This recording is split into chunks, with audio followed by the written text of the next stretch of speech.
హఠాత్తుగా ఒకరోజు executive engineer Venkataramana నుండి కాల్ వచ్చింది. ఆయన అర్జెంటుగా రమ్మనడంతో కంగారుగా వెళ్ళాను. అక్కడ నన్ను తాత్కాలికంగా ఏర్పాటు చేసిన మెట్ల నుండి పైకి తీసుకెళ్లారు.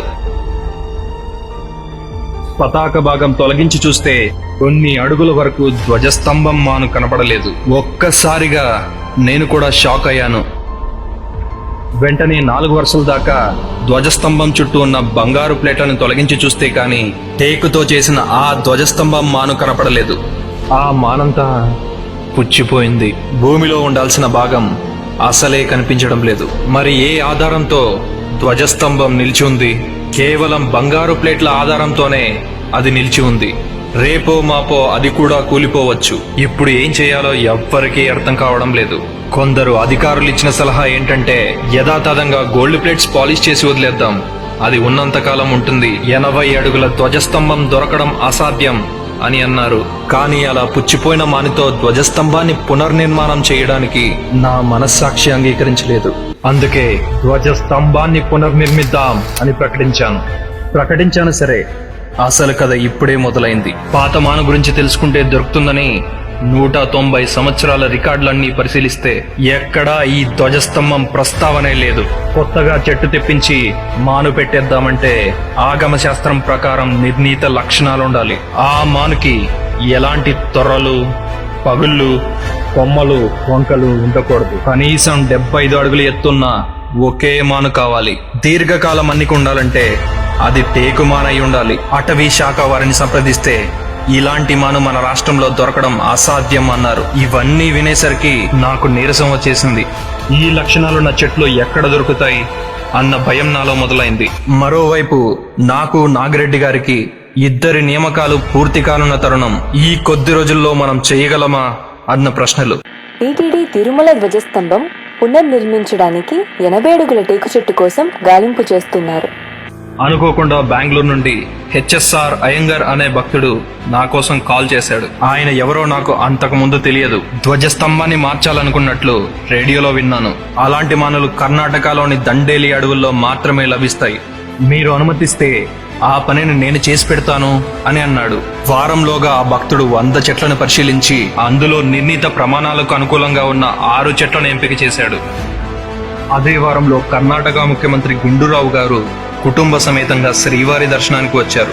ఆయన ముందు ఈ ప్రతిపాదన ఉంచాను. ఆయన ఆనందంగా మహద్భాగ్యం అన్నారు. ధ్వజస్తంభానికి 1 మాను సరిపోతుంది. అయితే ముందు జాగ్రత్తగా 6 చెట్లను తీసుకున్నాము. సమస్య అక్కడితో అయిపోలేదు. దట్టమైన అడవిలో కొండవాలులో ఉన్న వీటిని మొదటికంతా తీయించి 8 కిలోమీటర్ల కిందకి తీసుకురావడం చిన్న పని కాదు. రోడ్డుని నిర్మించే బాధ్యత చీఫ్ కన్జర్వేటర్ తీసుకుంటే సోమాని పేపర్ మిల్లు వారు ఈ భాగ్యం మాకు ప్రసాదించండి అని క్రెయిన్ల సహాయంతో దొంగల్ని రోడ్డు వరకు చేర్చారు. ట్రాలీకి 70,000 రూపాయలు అద్దె. డ్రైవర్ 2 చేతులు జోడించి దేవుణ్ణి ప్రార్థించాడు. కర్ణాటక దండేలి అడవుల నుండి 75 అడుగుల పొడవున్న 6 టేకుమానులు తీసుకుని ట్రాలీ బయలుదేరింది. ఇంతటి భారీ వాహనం చేరాల్సిన గమ్యం 430 కిలోమీటర్లు.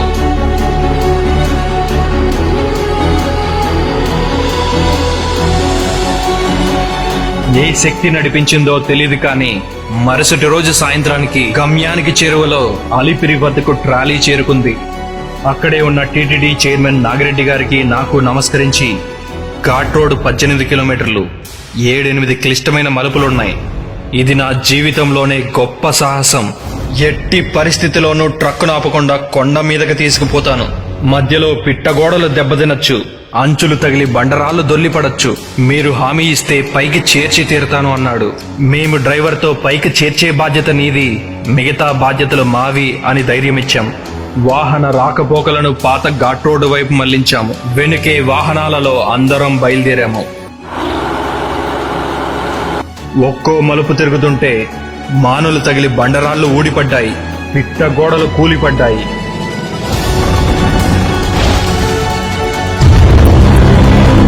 ట్రాలీ లోయ లోపలికి పడిపోతుందేమోనని వెనుక వారికి భయం కలిగింది.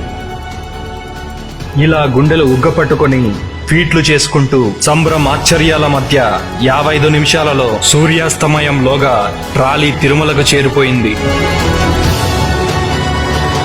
వేలాది భక్తుల ఆనందోత్సవాలతో గోవిందా గోవిందా అని నామస్వరాలతో తిరుమల కొండ ప్రతిధ్వనించింది.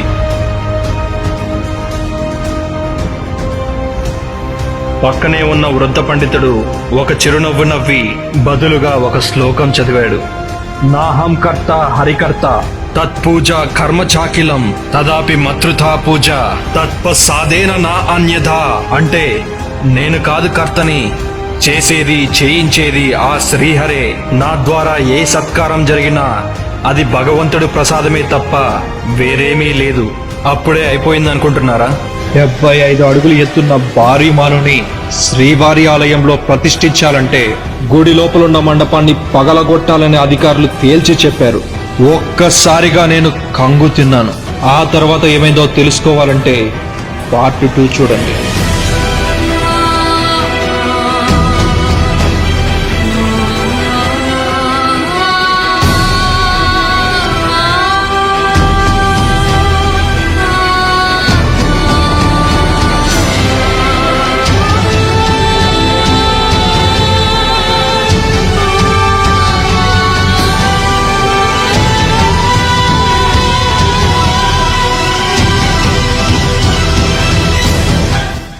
ఈ వీడియో మీకు నచ్చినట్లయితే లైక్ చేయండి, కమెంట్ చేయండి, షేర్ చేయండి, మా ఛానల్ని సబ్స్క్రైబ్ చేయండి.